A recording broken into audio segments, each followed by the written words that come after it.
আমি ভীষণ ভীষণ আপ্লুত। এত এত মেহমান রাঙামাটি বিজ্ঞান প্রযুক্তি বিশ্ববিদ্যালয় আগে কখনো একসাথে দেখেছে বলে আমার মনে হয় না, আমি যত খবর রাখি। আমার ছাত্র ছাত্রী বন্ধুরা কখনো এক জায়গায় এক কাতারে একভাবে এইরকম ভাবে সবাই সামিল হয়েছে এরকম খবরও আমার কাছে নেই। আমি সেই ঐতিহাসিক মুহূর্তকে সামনে রেখে আপনাদের সবাইকে ধন্যবাদ দিচ্ছি। এক এক করে বলতে গেলে অনেকের কথা বলতে হবে, কিন্তু আমি শুধু বলবো যে আপনারা আমাদের সাথে আজকে এসছেন এবং আমাদের অ্যাপিলে সাড়া দিয়েছেন। আমাদের রাঙামাটি ব্রিগেড কমান্ডার মহোদয়, আমাদের ডিসি মহোদয় আছেন, জেলা পরিষদের চেয়ারম্যান মহোদয় আছেন, আমাদের এসপি মহোদয় আছেন, এমএনএসআর এডিশনাল ডিরেক্টর মহোদয় আছেন, সেক্টর কমান্ডার মহোদয় আছেন, ডিজিএফআই এখানকার পরিচালক আছেন, এরকম সিভিল সার্জন মহোদয় আছেন। একই সাথে ওনাদের সাথে কানেক্টিং অফিসের সব বড় কর্মকর্তারা এবং রাঙামাটির জনমানুষের যারা নেতৃবৃন্দ আছে তাদের সবাইকে অনেক অনেক ধন্যবাদ। আলহামদুলিল্লাহ, এই শুভ সময়টা দেখবার জন্য আমার 2 মাসের বেশি সময় লাগেনি, তার জন্য আমি আলহামদুলিল্লাহ বলছি। আবার সবাইকে অনেক ধন্যবাদ। কি বলা উচিত আজকে না, আমার খুব মনে হয়েছিল আমি বলবো যে ইয়া আইয়ুহাল্লাযীনা আমানু কুতিবা আলাইকুমুস সিয়ামু কামা কুতিবা আলাল্লাযীনা মিন ক্বাবলিকুম লাআল্লাকুম তাত্তাকুন। এটা অত্যন্ত অত্যন্ত গুরুত্বপূর্ণ একটি কোরআনের আয়াত। এর অর্থ হচ্ছে যে আল্লাহ বলছেন, যারা তোমরা বিশ্বাস করো তাদের জন্য আমি রোজাটাকে আগেও ফরজ করেছিলাম, এখনো তোমাদের জন্য ফরজ। এবং একটি লক্ষ্য, সে লক্ষ্যটা হচ্ছে তোমরা যাতে করে নিজেরা পরিশুদ্ধতার পথে হাঁটতে পারো। এই পরিশুদ্ধতার পথে হাঁটবার জন্যই বেসিক্যালি একটা মাস বছরের মধ্য থেকে বাছাই করে আল্লাহ সুবহানাহু ওয়া তাআলা আমাদের জন্য দিয়েছেন। বাকি সময়টা যাতে করে আমরা এই পরিশুদ্ধ আত্মা এবং জীবনের মোহগুলোকে সমাজ, রাষ্ট্র এবং সুসভ্য জাতিসত্তা বিনির্মাণের জন্য একাগ্রভাবে কাজে লাগাতে পারি। একটা বাংলাদেশ যেরকম ভাবে চলছিল, সেই বাংলাদেশকে ফেরাবার যে পদযাত্রা এবং পথযাত্রা শুরু হয়েছে, এই জায়গাটা আমাদের এই প্রাইমারি স্টেক হোল্ডারদের শুদ্ধি অভিযান এবং পরিশুদ্ধতার একটা নতুন যাত্রা আমাদের ভীষণ অনুভবের মধ্যে আছে বলেই আমি জানি না যে আমি সত্যি আজকে পেরেছি কিনা, কিন্তু পাড়ার যে নেশা আমার কাজ করছিল, ছাত্র, শিক্ষক, কর্মকর্তা, কর্মচারী, রাঙামাটির যারা স্টেক হোল্ডার, সবাইকে এক ছাতার নিচে নিয়ে আমরা একসাথে ইফতার করতে চাই। আমি জানি না কেউ মিস করেছে কিনা বা আমাদের কেউ মিস করেছে কিনা, কিন্তু আমরা সত্যি খুশি হব যদি আমাদের সবাই, যাদেরকে আমরা চেয়েছিলাম, সবাই আসতে পারে।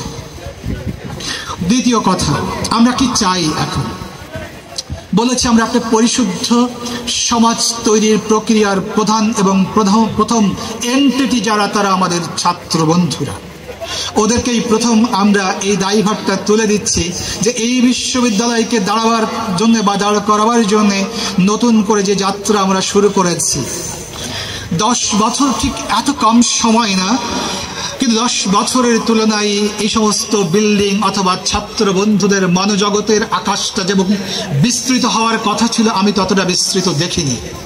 আমি জানি না আমরা সেই বিস্তৃততার পথটাকে আরো প্রশস্ত করতে পারবো কিনা, কিন্তু আমরা দায় নিচ্ছি, চেষ্টা শুরু করেছি যাতে করে আগামী 1-2 বছরের মধ্যেই যারা একদিন মনে করতো যে রাঙামাটি বিশ্ববিদ্যালয়, আমরা মনে করি ওদের এই ধারণা আমরা বদলে দেওয়ার জন্য রেডি আছি, রাজি আছি। আমরা একটা মনুমেন্ট তৈরি করবার কাজ হাত দিয়েছি এরই অংশ হিসাবে। এটির মধ্যে আমরা 52, 71 এবং 24কে একসাথে জায়গা দিতে চাই, যেটি বাংলাদেশে এখনো কোনো বিশ্ববিদ্যালয় কিন্তু চিন্তা করেনি। কিন্তু আপনারা যদি সময় থাকে একবার দেখবেন, আমরা একই প্রেমিজের মধ্যে 52, 71 এবং 24টাকে আমরা নিয়ে এসেছি। এটি তৈরি হওয়ার পরে আমি মনে করি বিশ্ববিদ্যালয়ে একটা নতুন মাত্রা এবং নতুন লুক তৈরি হবে। আমরা যা কিছু ভালো তা নিয়েই চলতে চাই। আমরা যে যাত্রা শুরু করেছি ভুল আমরা করবো, এটা প্রত্যাশিত, কিন্তু আমরা অন্যায় করবো তা প্রত্যাশা করি না। আমি আবার বলছি, আমরা অনেক কাজ করব, এই কাজের মধ্যে আমাদের অনেক ভুল থাকবে, কিন্তু আমরা আশা করি না কেউ আমরা ইচ্ছে করে অন্যায়ের পথে পা বাড়াবো। আমরা সেজন্যই বলবো, যারা যারা আমাদের স্টেক হোল্ডার, যারা আমাদেরকে ধারণ করেন, তারা লালনও করবেন। কিভাবে আমরা আমাদের স্টেক হোল্ডারদেরকে সাথে নিয়ে সব ভালো কাজগুলো আঞ্জাম দেওয়ার জন্য আমাদের চিন্তাগুলোকে আমরা এক করতে পারি। যদি করতে পারি তাহলে এই রাঙামাটি বিজ্ঞান প্রযুক্তি বিশ্ববিদ্যালয়ের যে খরা চলছে বা চলেছে সেই খরা চলবে না। প্রথমতই আমি আপনাদের উচ্চতাটাকে বাড়াতে চেয়েছি। আপনারা হয়তো মনে করেছেন যে একসাথে 900 মানুষের আয়োজন এটি সম্ভব কিনা। আজকে যদি আমাদের সাকসেসফুলি করতে পারে তাহলে বলবো যে রাঙামাটি বিজ্ঞান প্রযুক্তি বিশ্ববিদ্যালয় সব বড় আয়োজন করবার জন্য আমার ছাত্র বন্ধুরা যথেষ্ট হবে। আমি ধন্যবাদ দিয়ে ছোট করতে চাই না আমার সহকর্মীদেরকে, বিশেষ করে এই কমিটি যে তৈরি করেছিলাম সেই কমিটির সত্যিই এই জায়গায় চমৎকারভাবে এই কাজগুলো আঞ্জাম দেওয়ার জন্য, গোছগাছ করবার জন্য, সুসজ্জিত করবার জন্য ওরা একেবারে দে লাভ নট স্টোন আনটার্ন, তারা একেবারেই চেষ্টা ত্রুটি করেনি। আমরা আশা করছি যে আমাদের যে ধরনের সেটব্যাকসগুলো আছে সেই সেটব্যাকসগুলো আমরা যাতে করে আমরা খুব দ্রুতই এখান থেকে দূর করতে পারি। ছাত্রদের যে সমস্ত চাহিদা আছে 1 by 1 বলেছি, আগামী 2 মাসের মধ্যে তোমাদের চাহিদাগুলো ইনশাআল্লাহ আমরা সমান সমান জায়গায় নিয়ে আসবো। সেশন জট যেখানে আছে, পরীক্ষার ফলাফল যেখানে বিলম্বিত, সবগুলো জিনিস আমরা এক এক করে হাত দিচ্ছি। যে আপনারা যারা আজকে আসছেন তারা সবাই আমাদের সাথে যুক্ত থাকবেন, সম্পৃক্ত থাকবেন, অ্যাসোসিয়েটেড থাকবেন, কানেক্টেড থাকবেন, লিঙ্ক থাকবেন, যাতে করে আপনাদের কাছ থেকে সব ভালো পরামর্শগুলো আমরা পাই এবং এই বিশ্ববিদ্যালয় নতুন করে নতুন পরিচয়ে নিজেরা আমরা সবাই আত্মস্থ করতে পারি এইভাবে যে সত্যি এই বিশ্ববিদ্যালয় আমার এবং আমি এটাকে অন করি এবং ধারণ করি।